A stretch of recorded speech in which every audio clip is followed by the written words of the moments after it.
राज्याभिषेकाच्या कल्पनेने साऱ्या गडाचा रंग बदलला होता. गडाच्या प्रत्येक घरट्यात त्याची चर्चा चालू होती. काहींना याचा आनंद वाटत होता, तर निश्चलपुरींसारख्या मांत्रिकांना शुभापेक्षा अशुभाचाच वास त्यात अधिक येत होता. राजपुरोहित बाळभट्ट कावळे अनंत भट्टांना आणण्यासाठी नाशकाला रवाना झाले होते. साऱ्यांचे लक्ष अनंत भट्टांच्या आगमनाकडे लागून राहिले होते. गागाभट्ट शांतपणे राज्याभिषेकाचा विचार करण्यात मग्न झाले होते. अनंत भट्ट रायगडी दाखल झाले होते. त्यांच्याबरोबर अनेक विद्वान ब्राह्मण आले होते. त्यांनी गागाभट्टांची भेट घेतली. राजसदरेला धर्मसभेचे स्वरूप प्राप्त झाले. गागाभट्टांनी राज्याभिषेकाचा प्रस्ताव समोर ठेवला. अनंतदेव भट्ट, गागाभट्टांचे गुरुबंधू, सोयरे. राज्याभिषेकाची कल्पना, त्याची आवश्यकता अनंत भट्टांनाही पटली. ते म्हणाले, आपण म्हणता तसा राज्याभिषेक झाला तर ते आम्हाला इष्टच वाटतं. गागाभट्ट हसून म्हणाले, बोला, संकोच न करता आमच्या जागेचा, अधिकाराचा अथवा ज्ञानाचा गंड न बाळगता मोकळेपणानं बोला. त्या आश्वासनाने निर्भय झालेले अनंत भट्ट म्हणाले, राजांचा राज्याभिषेक होतो याचा आम्हाला आनंद आहे, पण राजांचा हा मूर्धाभिषेक सर्वतोपरी निर्दोष असावा असं आम्हाला वाटतं. दोष कसला? साऱ्यांचे लक्ष अनंत भट्टांकडे लागले होते. राजसभेत हजर असलेले खुद्द राजे शांतपणे ऐकत होते.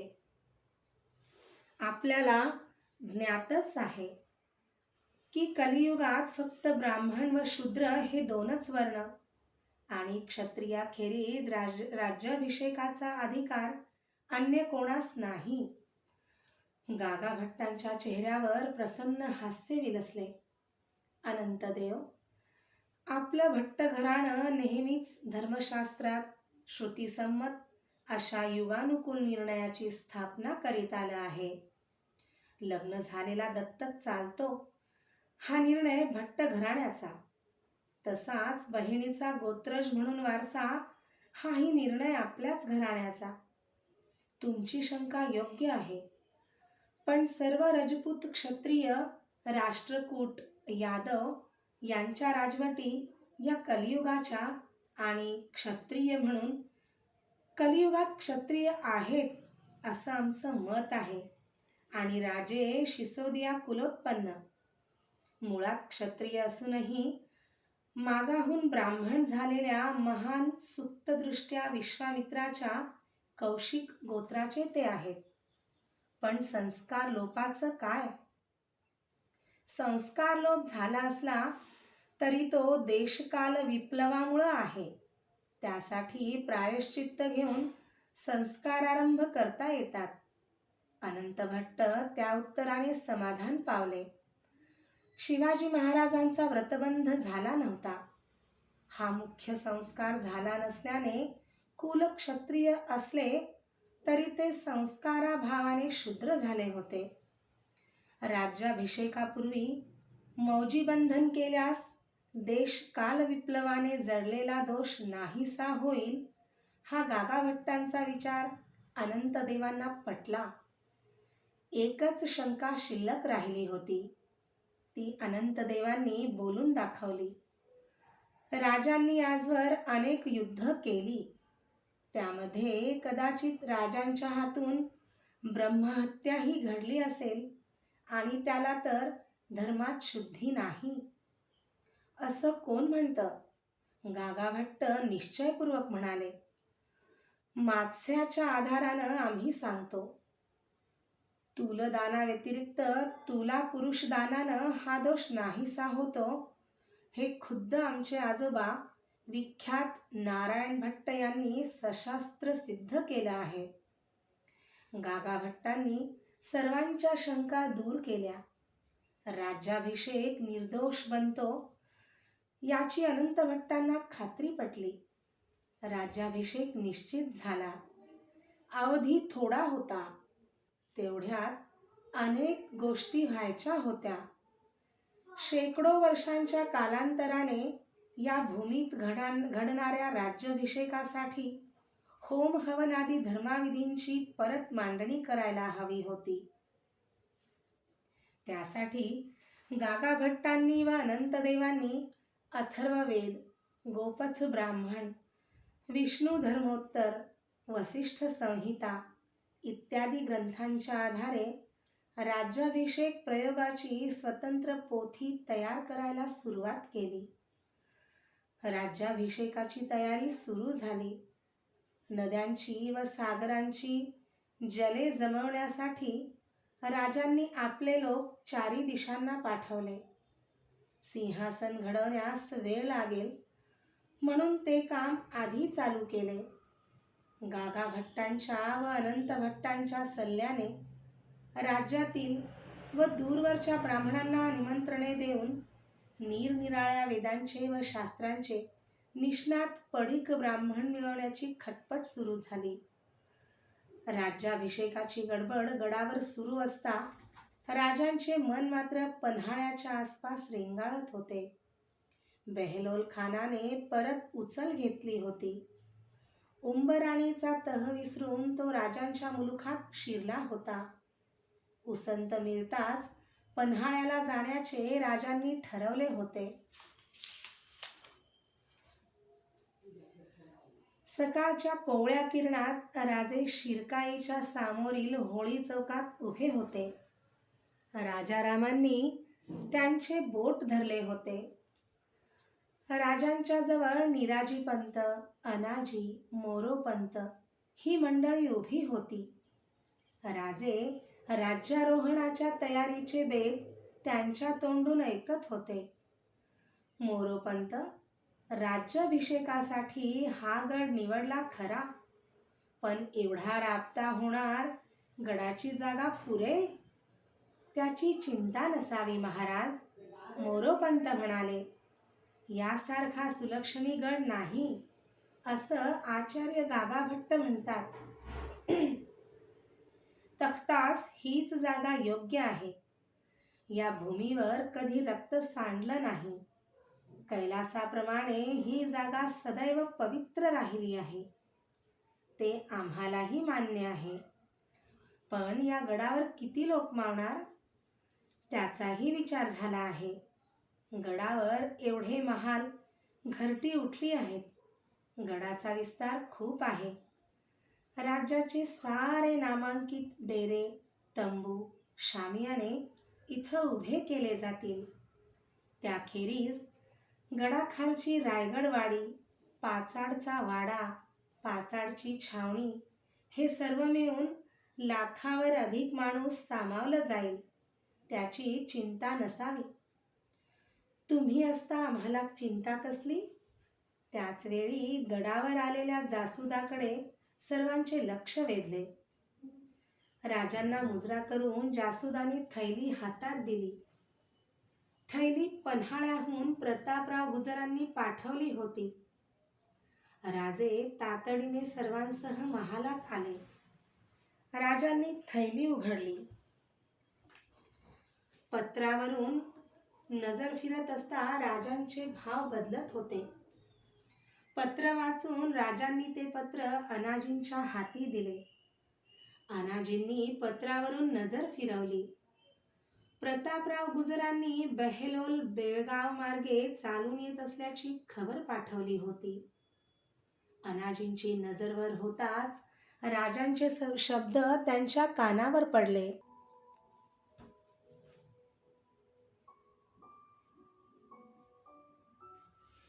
आमचे सरसेनापती प्रतापराव गुजर आम्हाला काय लिहितात ते पाहिलं? उंबराणीच्या लढाईत बेहलोल हाती सापडला असताही यांनी स्वतःचा शहाणपणा लढवून त्याला तह करून सोडून दिलं. तोच बेहलोल तह मोडून परत चाल करून येतो असं आम्हाला आमचे सेनापती कळवतात. काय करावं म्हणून सल्ला मागतात. पायघड्या घालून त्यांना मानानं बोलावून घ्यायला सांगा. अनायासे राज्याभिषेक होणारच आहे. त्या प्रसंगी राज्याचं दान करता येईल. संतप्त राजे पाहून कोणी काही बोलायला धजत नव्हते. राजांनी आपला संताप आवरला. ते अनाजींना म्हणाले, अनाजी, प्रतापरावांना खरमरीत पत्र पाठवा.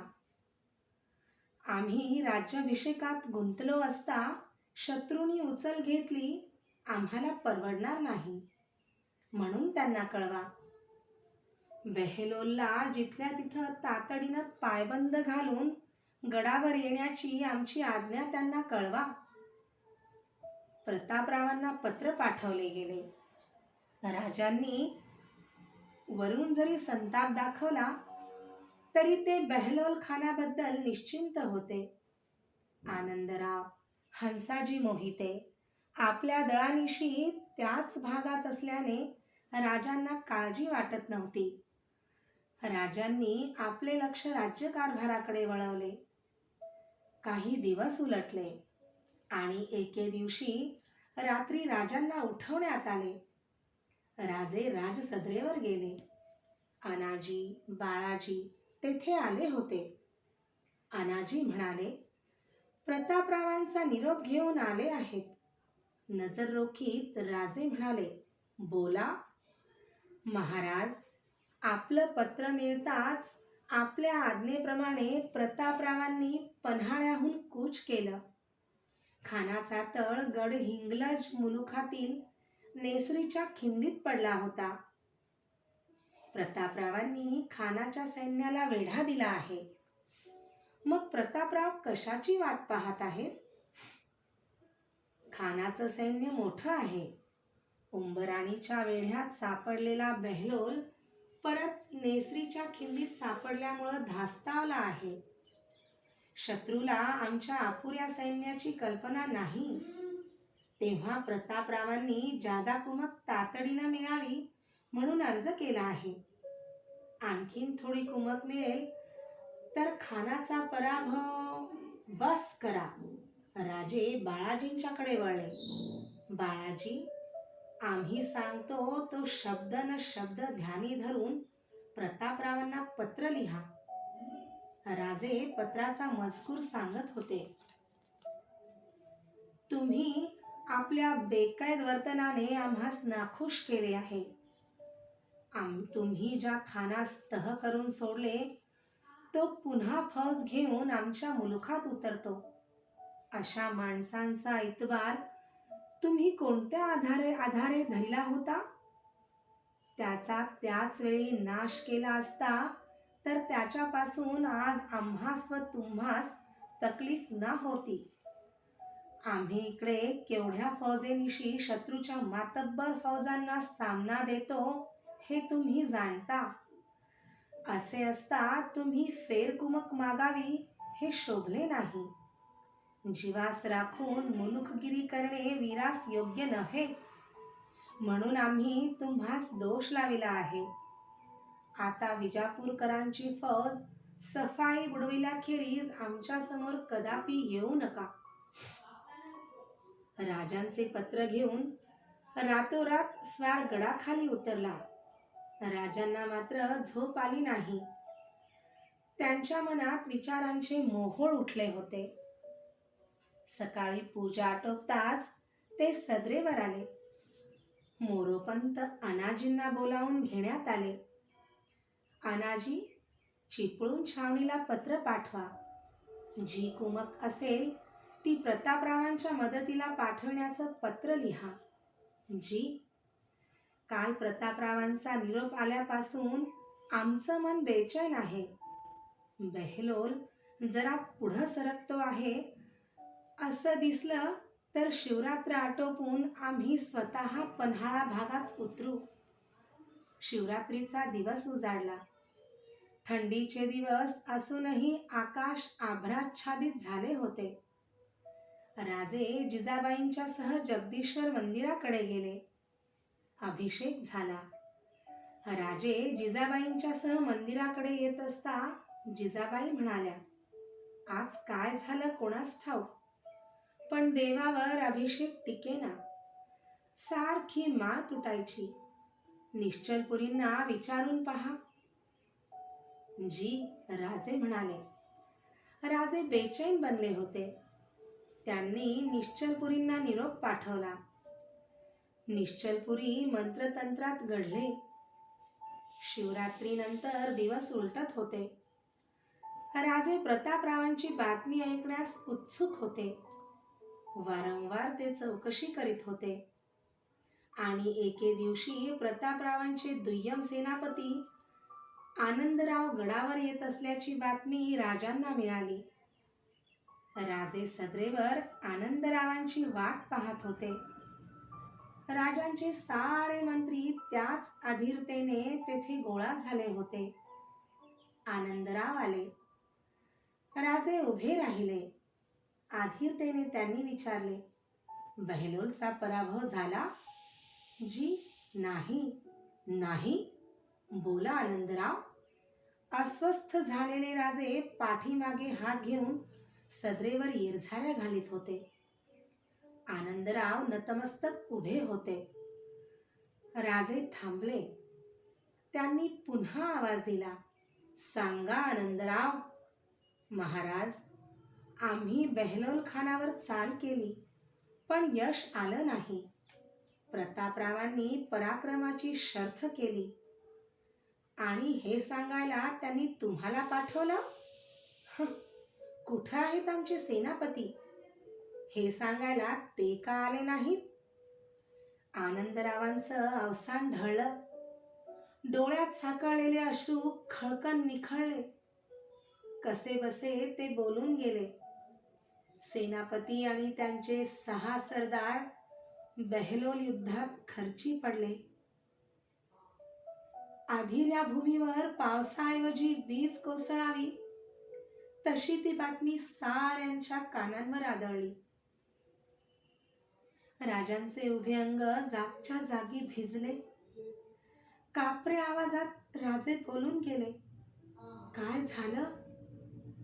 आम्ही खानाला वेढलं होतं. सेनापती मदतीची वाट पाहत होते. आपलं पत्र आलं. मला आणि हंसाजींना सेनापतींना सैन्य घेऊन जायला सांगितलं. एवढ्या छोट्या फौजेचा पाडाव खानापुढं लागणार नाही असं ते म्हणाले. रडू नका आनंदराव, सांगा. शिवरात्रीचा दिवस होता. भर दुपारी प्रतापराव आणि त्यांचे 6 सरदार स्वार झाले. ते म्हणाले, महाराजांना जाऊन सांगा की त्यांच्या आज्ञेप्रमाणे आम्ही लढलो. राजांचे ओठ थरथरू लागले. मुठी आवळल्या गेल्या. आनंदराव कष्टाने सांगत होते, आम्ही सांगायचा प्रयत्न केला, पण त्यांनी ऐकलं नाही. प्रतापराव आणि 6 सरदार यांनी टाच दिली. आम्ही सांगायचा प्रयत्न केला, पण त्यांनी ऐकलं नाही. प्रतापराव आणि 6 सरदार यांनी टाच दिली. 10,000च्या छावणीवर अवघे 7 जण तुटून पडले. हर हर महादेवचा गजर उठला. थोडी गडबड उडाली आणि 7ही रिकामी घोडी छावणी सोडून जंगलात शिरताना दिसली. तेव्हा कुणालाच आवरता येईना. 4ही बाजूंनी आपले लोक खानावर तुटून पडले. एकच कापाकापी सुरू झाली. खानापुढं आमचं काही चाललं नाही. माघार घ्यावी लागली. प्रतापराव गेले. आनंदराव कष्टाने सांगत होते आणि ते सांगायला मी जिवंत राहिलो. आनंदराव दुशेल्यात तोंड लपवून रडत होते.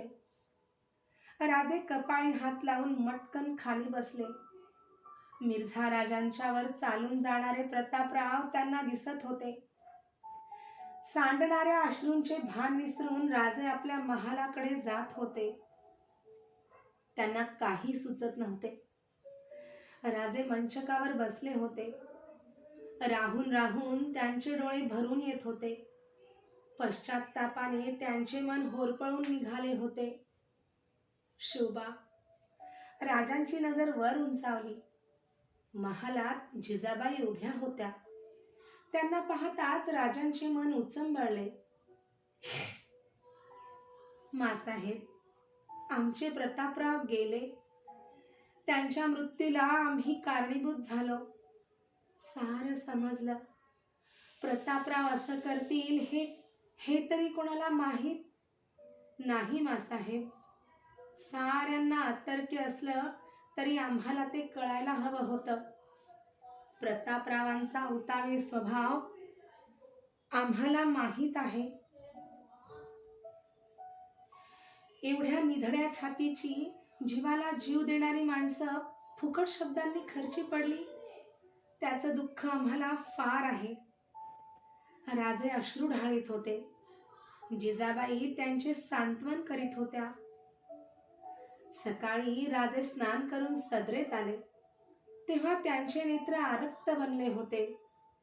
मुद्रा करारी होती. राजे आनंदरावांना म्हणाले, आनंदराव, बेहलोलच्या पारिपत्यासाठी आम्ही जायचं ठरवलं आहे. क्षमा महाराज, निराजीपंत म्हणाले.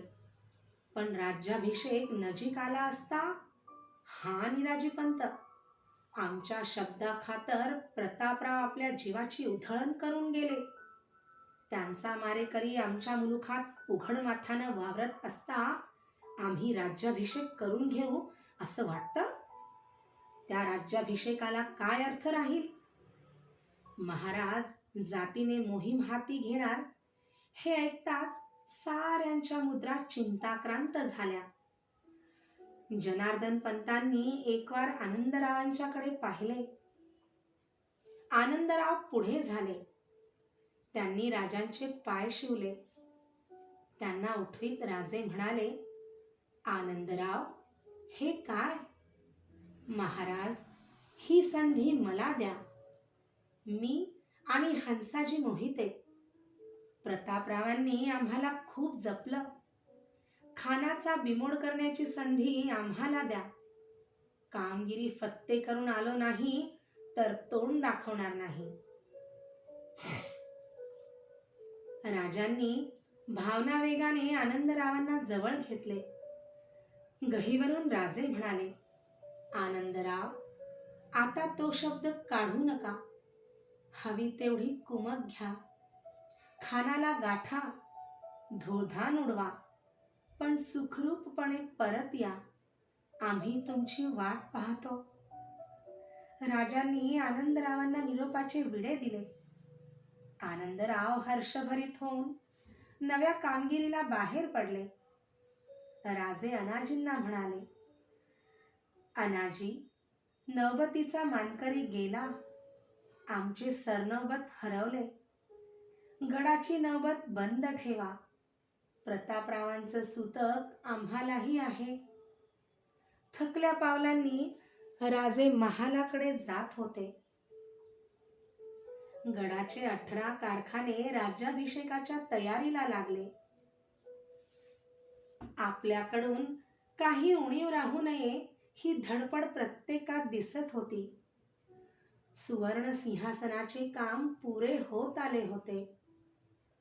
खुद्द जिजाबाईंनाही आपल्या वयाचा विचार करायला उसंत नव्हती. सर्व राण्यांचे दागदागिने, कपडे पाहण्यात त्या गुंतल्या होत्या. कुशल सुवर्णकार सोनार सोप्यात दागिने घडवीत होते. राजांच्या शेजारी अनाजी, मोरोपंत, बाळाजी उभे होते. जामदारखान्यात राज्याभिषेकासाठी लागणाऱ्या सर्व खर्चाचा तपशील राजे ऐकत होते. लक्षावधी होनांच्या खर्चाचा अंदाज पाहून राजे म्हणाले, मोरोपंत, एवढ्या खर्चात एक राज्य उभं करणं सहज शक्य आहे. जी, मासाहेबांनी सर्व तपशिलांना मान्यता दिली आहे. मोरोपंत म्हणाले, मग आमच्या नजरेची गरज काय? मासाहेब म्हणाल्या, राजांच्या राज्याभिषेकात काही कमतरता पडू देऊ नका. पण हे सारं जमेल का? मोरोपंतांची छाती किंचित ताणावली. चेहऱ्यावर अभिमान प्रकटला. ते म्हणाले, असले 10 राज्याभिषेक करण्याचं सामर्थ्य राजांच्या जामदारखान्यात आहे. राजांनी प्रेमभराने मोरोपंतांच्या खांद्यावर हात ठेवला. जगदंबेची कृपा. मोरोपंत, आम्हाला सदैव तुमच्याबद्दल कौतुक वाटतं. तुमच्यासारखी अष्टावधानी माणसं हाती असता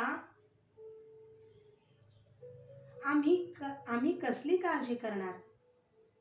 पण आज सकाळपासून संभाजीराजे दिसले नाहीत. अनाजी म्हणाले, युवराज गडावर नाहीत. मग? अनाजींनी ओठांवरून जीभ फिरवली. ते शांतपणे म्हणाले, मध्यरात्रीला युवराज गडाखाली गेले असं विश्वसनीयरित्या कळलं आहे. राजे विचारमग्न झाले. चिंता प्रकटली. त्यांनी विचारले, कशासाठी युवराज गडाखाली उतरले? अनाजी नम्रपणे म्हणाले, ते आम्हास कसं कळावं? पण युवराज असे अनेक वेळा गड उतरून जातात. बोलता बोलता अनाजी एकदम थांबले, चपापले. मागे सरत ते मुजऱ्यासाठी वाकले. मोरोपंतांनी आणि बाळाजींनीही त्यांचे अनुकरण केले. राजांनी मागे वळून पाहिले. खुद्द युवराज संभाजीराजे जामदारखान्यात प्रवेश करीत होते. संभाजीराजांनी राजांना मुजरा केला. राजांनी विचारले, शंभूराजे, तुम्ही गडाखाली गेला होता? जी. राजांच्या प्रश्नाने युवराजांच्या चेहऱ्यावरचे स्मित अधिकच फाकले. आबासाहेब, बेहलोलचा पराभव करून आनंदराव गडावर येत असल्याची बातमी नजरबाजानं आणली आहे. अनाजी ते ऐकून अस्वस्थ झाले.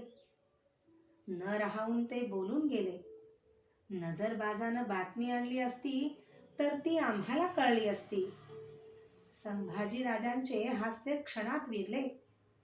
अनाजींवर नजर रोखीत ते म्हणाले, अनाजी, नजरबाज आमचा. बातमी प्रथम आम्हाला कळणार. राजे प्रसन्नपणे हसले. अनाजींना ते म्हणाले, अनाजी, युवराज राजकारणात गुंतले.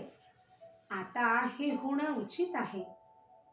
एकदम विषय बदलून राजे संभाजीराजांना म्हणाले, सांगा शंभूराजे, पुढची बातमी ऐकण्यास आम्ही उतावीळ आहोत. बेहलोलचा पराभव करण्यासाठी आनंदराव येथून गेले तेव्हा पुढचं संकट ओळखून बेहलोलनं मोघलांच्या दिलेरखानाशी हातमिळवणी केली. आदिलशाही मोगलाई एक झाली. एवढ्या मोठ्या फौजेशी मुकाबला करणं आनंदरावांना कठीण होतं. मग पण आनंदरावांनी आणि हंसाजी मामांनी नामी तोड काढली. मुलुखात घुसलेल्या शत्रूला तोंड न देता शत्रू सैन्याला बगल देऊन आनंदराव सरळ कानडी मुलुखात घुसले. बेहलोल खानाची जहागीर, संपगावचा बाजार आणि आदिलशाही मुलुख यांची होळी करून हजारो बैलांवर अपार लूट घेऊन आनंदराव परतले. पण बेहलोल स्वस्थ कसा बसला? छे, स्वस्थ कसा बसेल? ही बातमी कळताच तो जळफळत उठला. बेहलोलनं आनंदरावांना बंकापुरापाशी गाठलं. प्रतापरावांच्या सुडानं पेटलेली मराठी फौज सरळ बेहलोलला भिडली. बेहलोलची फौज पळत सुटली. बेहलोल बरोबर आलेल्या खिजरचा भाऊ रणांगणात मारला गेला आणि बेहलोलच्या डोळ्या देखत त्याची अपार संपत्ती आपण जिंकली. जिंकलेली 500 घोडी आणि 2 हत्ती घेऊन आनंदराव आपल्या दर्शनाला येत आहेत. बोला. आनंदित झालेल्या राजांनी आज्ञा केली. आबासाहेब, आम्हाला ही बातमी रात्री मिळाली. आपण झोपला होता. पण आताशा आपली तब्येत चांगली नसते हे आम्हाला माहीत आहे. त्यामुळंच आपल्याला आम्ही उठवलं नाही. या अपराधाबद्दल क्षमा असावी. बोला राजे, मग काय केलं? आपण केलं असतं तेच आम्ही केलं. आम्ही समजलो नाही. आनंदरावांच्या स्वागतासाठी आम्ही रातोरात गड उतरलो आणि त्यांना घेऊन गडावर आलो.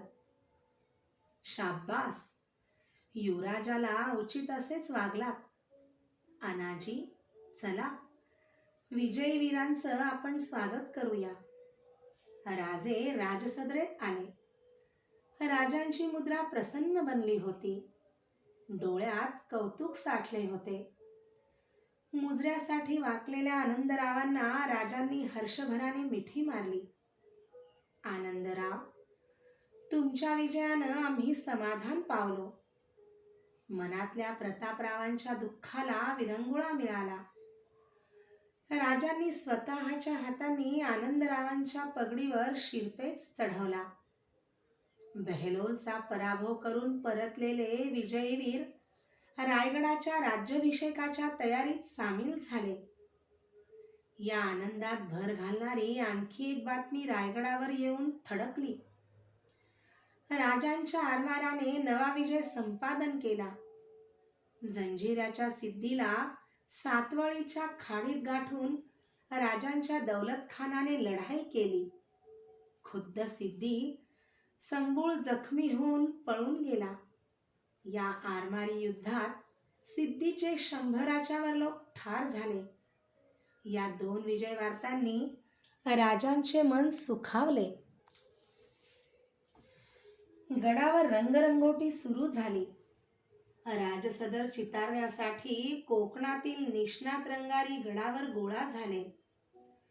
रामायण महाभारतातील प्रसंगे सुबकपणे राजसदरेवर चितारले जात होते. खारीच्या मऊ केसांचे निरनिराळ्या आकारांचे कुंचले नानाविध रंगछटांनी सजले होते. गडावरच्या अपुऱ्या इमारती, माड्या, घरटी तत्परतेने पुरी केली जात होती. त्यासाठी मोरोपंत, इटलकर ही मंडळी सदैव झटत दौलतीचे नामांकित डेरे शामियाने गडावर आणले जात होते. गडाच्या उतरणीवर ते वाळवून स्वच्छ करून आबादान केले जात होते. राज्याभिषेकाच्या वेळी 50,000चा राबता गडावर होईल असा जाणत्यांचा तर्क होता. त्या अंदाजाने गडाचे पाचाडचे अंबारखाने भरले जात होते. बाले किल्ल्यातून येणारी प्रत्येक यादी पुरविण्यात नागाप्पावाणी मग्न झाला होता. जिजाबाईंच्या आज्ञेनुसार सोयराबाई, पुतळाबाई सर्वत्र लक्ष ठेवीत होत्या. पण काशीबाई राणीसाहेब मात्र या धावपळीत कुठेच दिसत नव्हत्या. त्या अंथरुणाला खिळून होत्या. वैद्यांच्या सल्ल्यावरून काशीबाईंना पाचाडच्या वाड्यात हलवण्यात आले. त्यांच्याबरोबर पुतळाबाईंना, सगुणाबाईंना पाठवण्यात आले. वैद्यांच्या औषधांनी व मांत्रिकांच्या उपचारांनी त्यांना गुण पडत नव्हता. दिवसेंदिवस त्यांची तब्येत ढासळत होती. जिजाबाईंच्या मनात ती काळजी रेंगाळत होती. सवड मिळेल तेव्हा राजे पाचाडला काशीबाईंच्या महाली जात होते, विचारपूस करीत होते. याखेरीज आणखीन एक काळजी राजांच्या मनात रेंगाळत होती. प्रतापराव गेल्यामुळे सेनापतीपद मोकळे पडले होते. ते फार काळ मोकळे राहणे इष्ट नव्हते. राज्याभिषेक प्रसंगी आदिलशाही व मोगलाई अपशकुन करण्यास सरसावण्याची शक्यता होती. रात्रीच्या वेळी राजे आपल्या खासे महालात बसले होते. समयांच्या प्रकाशात महाल प्रकाशित झाला होता. खास विश्वासाची माणसे तेथे हजर होती. अनाजी, मोरोपंत, येसाजी, युवराज संभाजी ही मंडळी राजांचा विचार जाणून घेण्यास उत्सुक होती. राजांनी आपले शल्य बोलून दाखवले. प्रतापराव गेले. त्यांची जागा घेईल असा माणूस आम्हाला दिसत नाही. अनाजी अदबीने म्हणाले, महाराज, आनंदराव विजय संपादन गडावर आले आहेत. त्यांनी आपली योग्यता सिद्ध केली आहे.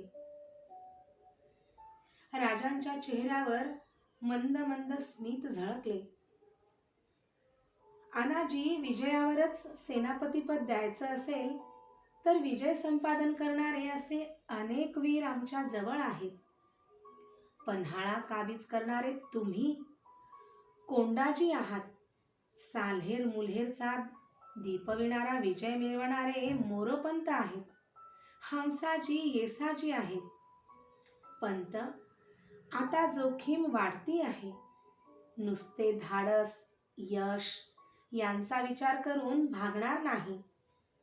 सरनौबताच्या अंगी अनेक गुण असावे लागतात. मुलूक जाणणारा, प्रसंगावधानी, फौजेचा विश्वासू, दूरदृष्टीचा आणि त्याचबरोबर राज्याविषयी अविचलित इमान बाळगणारा असा सरनौबत असावा लागतो. आमचे सेनापती 2, त्यांची कथा पहा ना. नेताजींच्या जवळ धाडस, सैन्याचा विश्वास, आमच्या नात्याची जाण हे सारे गुण होते, पण राज्याचं इमान नव्हतं. त्यामुळं ते वाया गेले.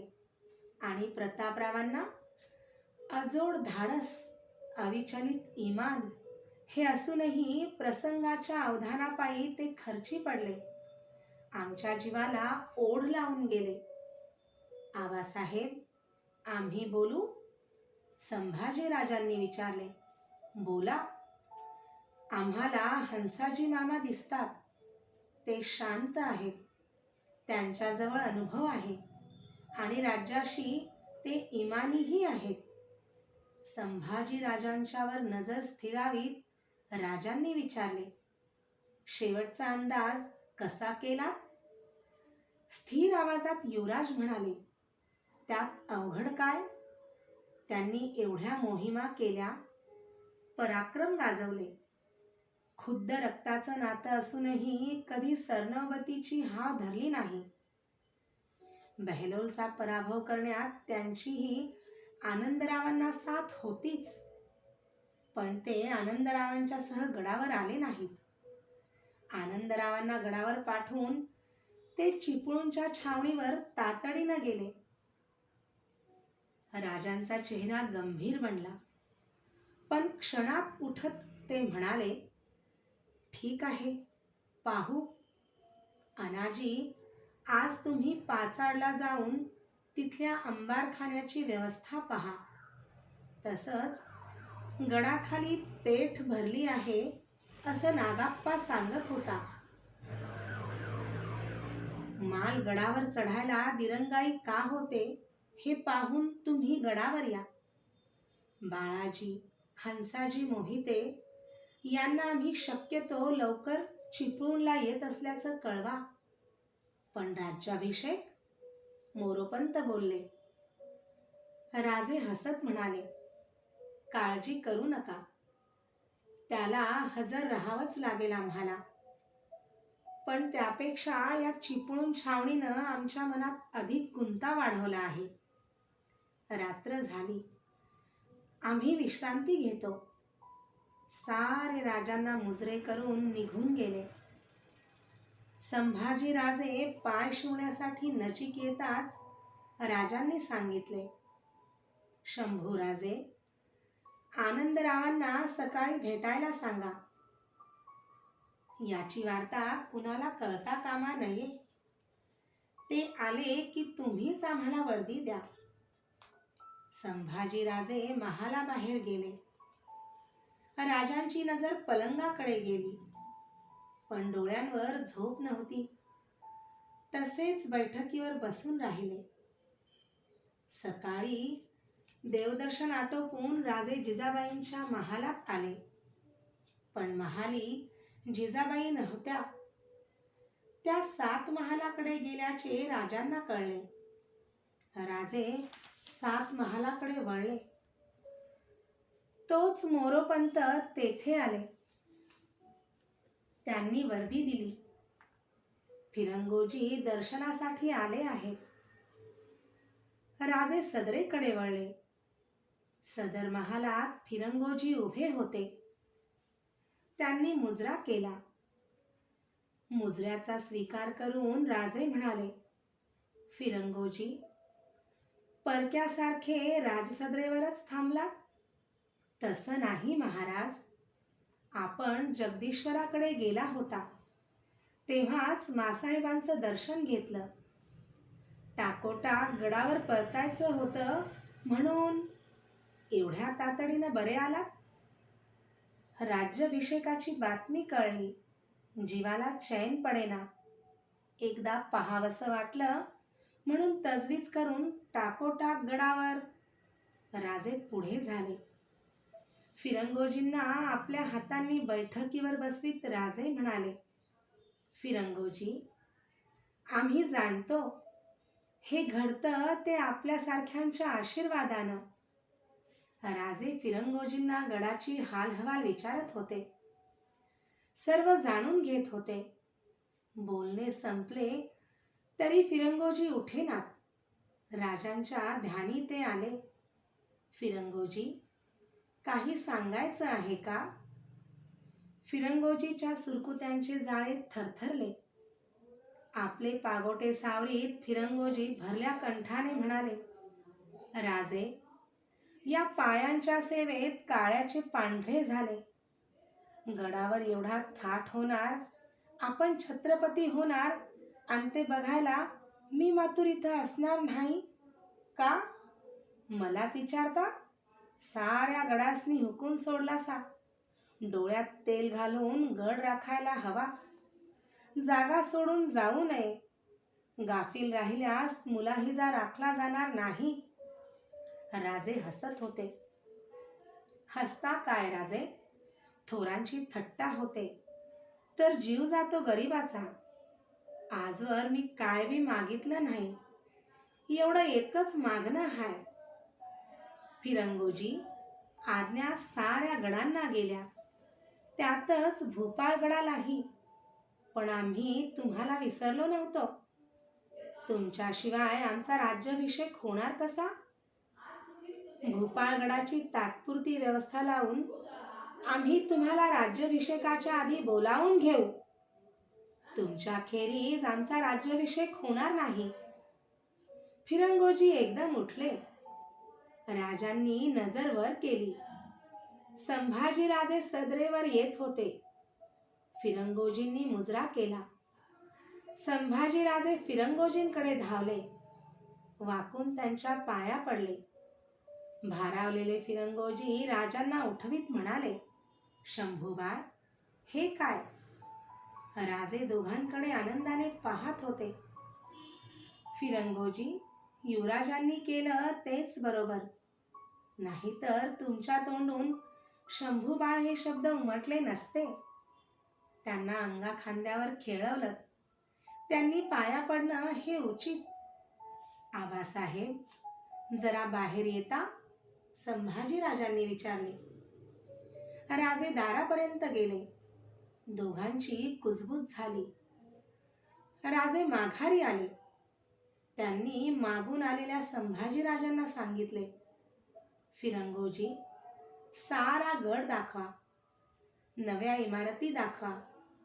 राज्याभिषेकाची सर्व तयारी दाखवून त्यांना विडेवस्त्र देऊन पाठवा. गडाची व्यवस्था लावून रायगडी लवकर यायला सांगा. फिरंगोजी, आम्ही जातो. जरा महत्वाचं काम आहे.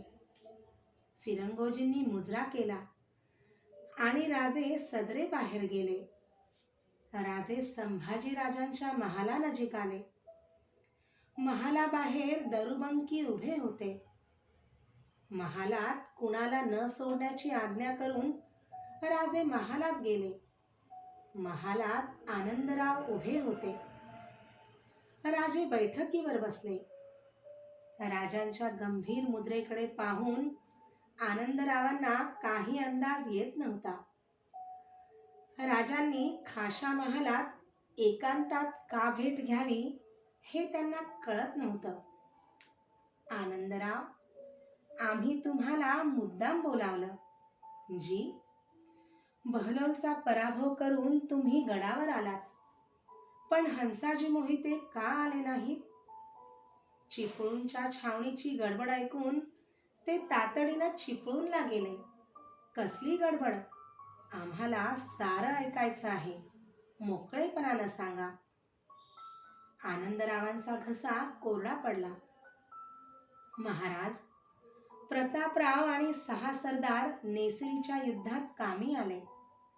सेनापतींच्या मृत्यूची बातमी ऐकून छावणीत अस्वस्थता वाढली.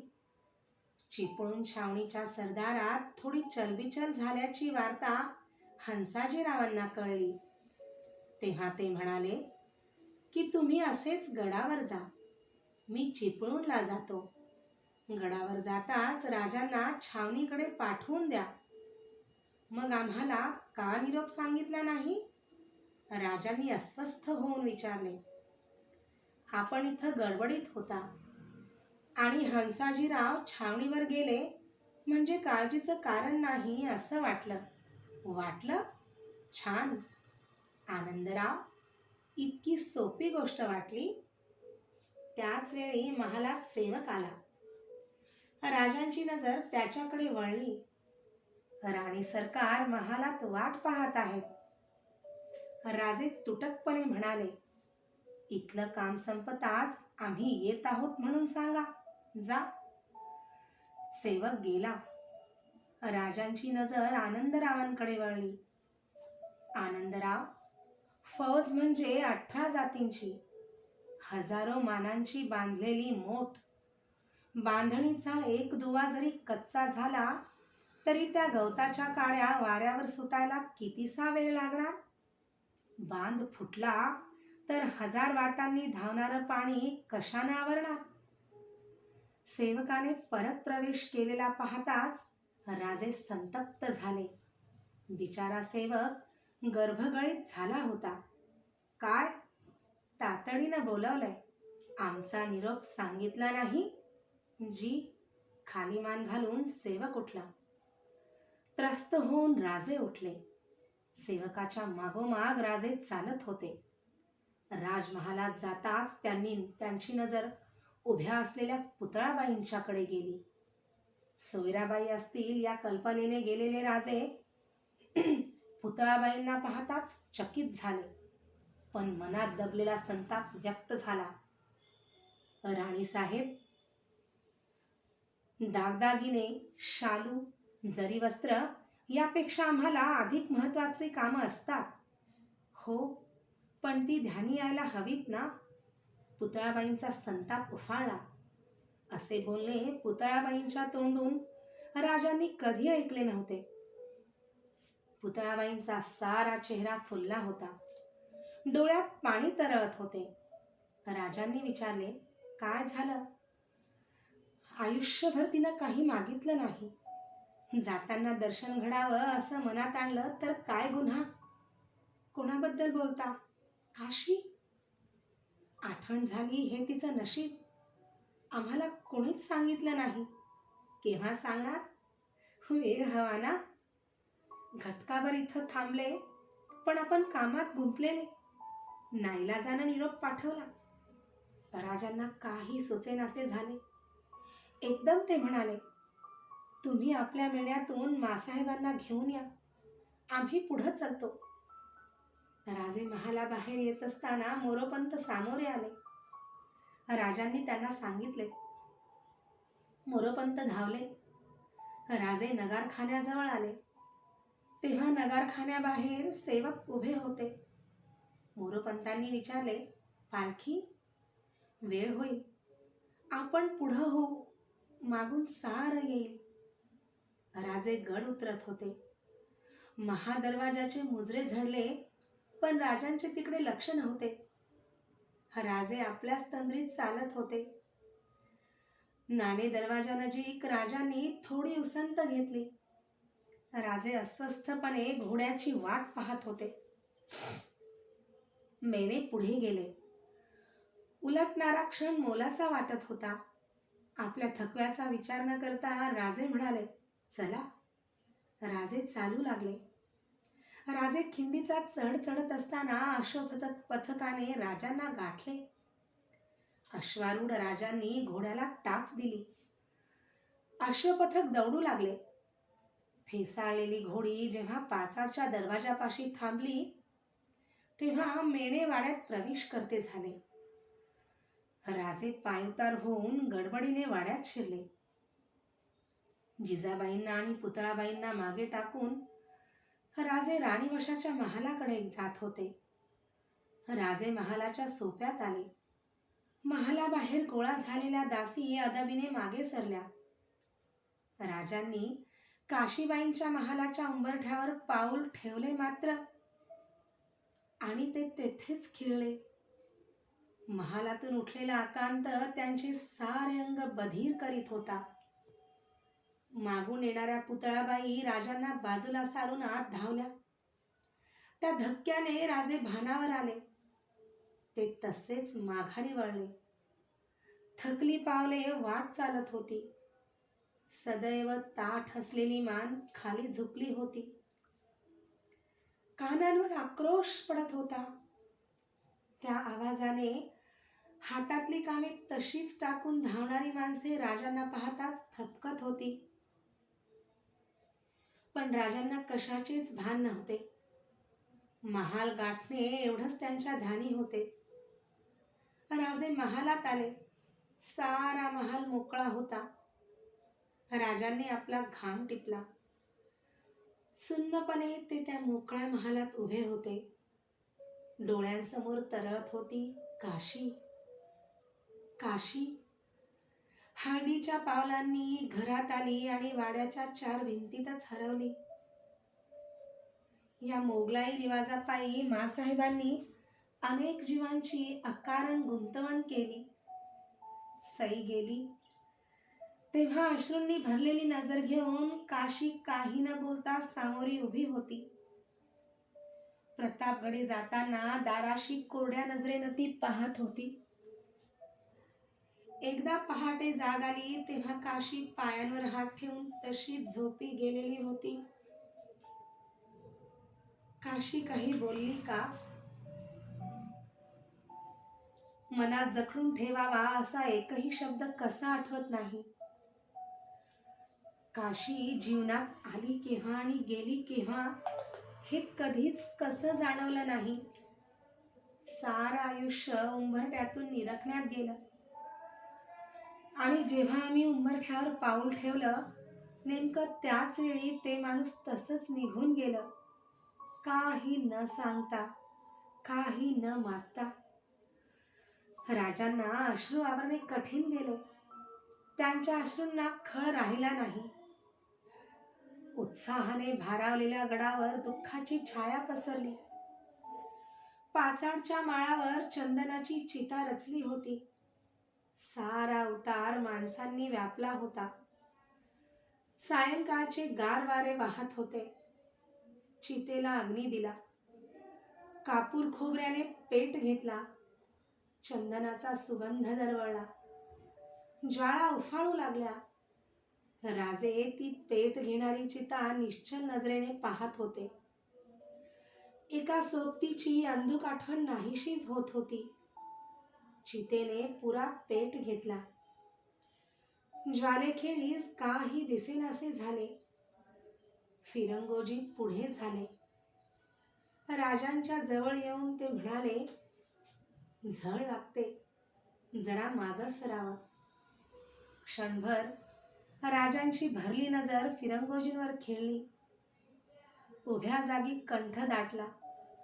राजे बोलून गेले, आता ही झळ आमच्या आयुष्याला पुरली. मागे सरून ती कमी व्हायची नाही.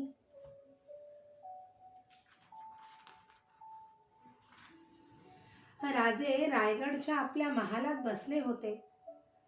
काशीबाईंचे दिवस झाले होते. हळूहळू सर्व कारभार पूर्ववत सुरू झाला होता. पण राजांच्या मनावर जो आघात झाला होता तो राजे विसरू शकत नव्हते. पावलांच्या आवाजाने राजांची नजर उंचावली. महालात पुतळाबाई प्रवेश करीत होत्या. पुतळाबाई नजीक आल्या तरी राजे काही बोलले नाहीत.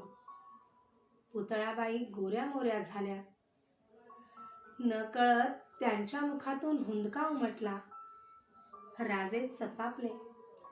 गडबडीने उठत ते पुतळाबाईंच्या नजीक गेले. त्यांच्या खांद्यावर हात ठेवीत राजांनी विचारले, पुतळा, काय झालं?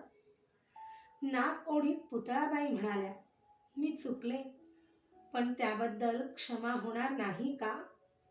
काय चूक घडली? कसली क्षमा? काशी आजारी होती.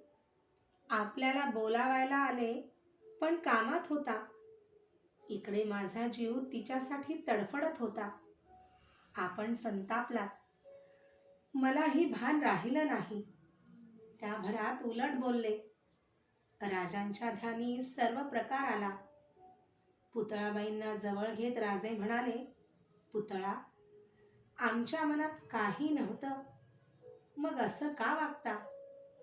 राजे खिन्नपणे हसले. पुतळाबाईंची हनुवटी उंचावीत त्यांच्या नजरेला नजर भिडवीत राजे म्हणाले, पुतळा, काशी गेली, पण तिनं खूप शिकवलं. आम्ही राजे केवढे जरी श्रेष्ठ असलो तरी पती म्हणून आम्ही कमी पडलो. याचं दुःख आम्हाला फार आहे. तू आम्हाला सावरायची खटपट केलीस, पण ते दैवी नव्हतं. जाताना बिचारीनं मनात काय आणलं असेल कोण जाणे. तसं नाही हं. पुतळाबाई डोळे टिपीत म्हणाल्या, मी होते ना शेजारी. तिला शेवट दिसत होता. सारं तिला कळत होतं. तिनं सारं बोलून दाखवलं. काय म्हणाली ती? ती म्हणाली, नशीब थोर म्हणून मी हे सारं पाहायला जगले.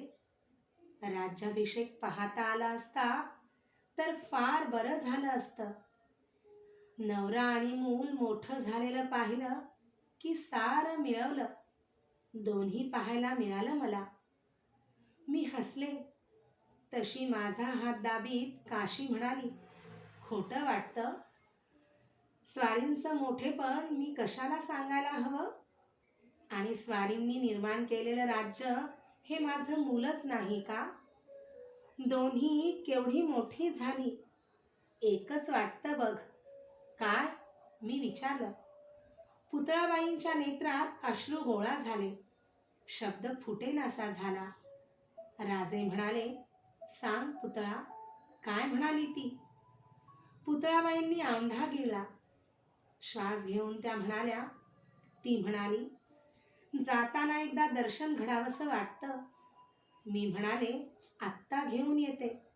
तर ती म्हणाली, नको, त्यांच्या मागं पुष्कळ कामं. सवड असली तर बघ. राजांच्या डोळ्यातून अश्रू निखळले. आपले अश्रू पुशीत ते म्हणाले, पुतळा, दुःख वाटतं ते याचंच. आम्ही राज्य उभं केलं. प्रजा आम्हाला देव मानते. संत आम्हाला आशीर्वाद देतात. पण आमच्या जीवाशी जखडलेला तो जीव आम्हाला पाहत प्राण सोडावा ही त्याची साधी इच्छा. पण ती सुद्धा पुरी करू शकलो नाही. बिचारा आश्राप जीव तसाच निघून गेला. केवढ्या यातना त्या जीवानं भोगल्या असतील. अनेकांचे मनोरथ सिद्धीला नेणारे आम्ही खुद्द आमच्या घरात अपयशी ठरलो. त्यात आपला काय दोष? दोष कुणाचाच नाही. असलाच तर आम्हाला एकत्र जखडणाऱ्या दैवाचा. पुतळा, साऱ्या आयुष्यात आम्ही एकच शिकलो. हे सारं जीवन परावलंबी आहे. करतो म्हणून कधी साधत नाही. सोसणं आणि तेही एकट्यानं, एवढा एकच अर्थ या जीवनाला आहे. आलेली सुखदुःख माणूस किती चांगल्या तऱ्हेने सोसतो यावरच त्याचं कर्तेपण अवलंबून आहे. पुतळाबाईंनी तो विषय एकदम बदलला. त्यांनी विचारले, मी इकडे येताना मनोऱ्याकडून आले तेव्हा होळी चौकात खूप गर्दी दिसत होती. सारे आले वाटतं. राजे म्हणाले, पुतळा, आज आम्ही चिपळूणला निघालो. केव्हा येणार? बहुतेक लवकर येऊ. तोवर मासाहेबांच्यावर लक्ष ठेवा. त्या भारी दगदग करून घेतात. त्यांना जपा. 2 प्रहरी जिजाबाईंचा आशीर्वाद घेऊन राजे रायगड उतरले. नौबतीचा गंभीर नाद गडावर उठला. पाचाडला गोळा झालेले राजांचे दळ राजांच्या इशारतीबरोबर उधळले. राजे चिपळूणच्या रोखाने दौडत होते.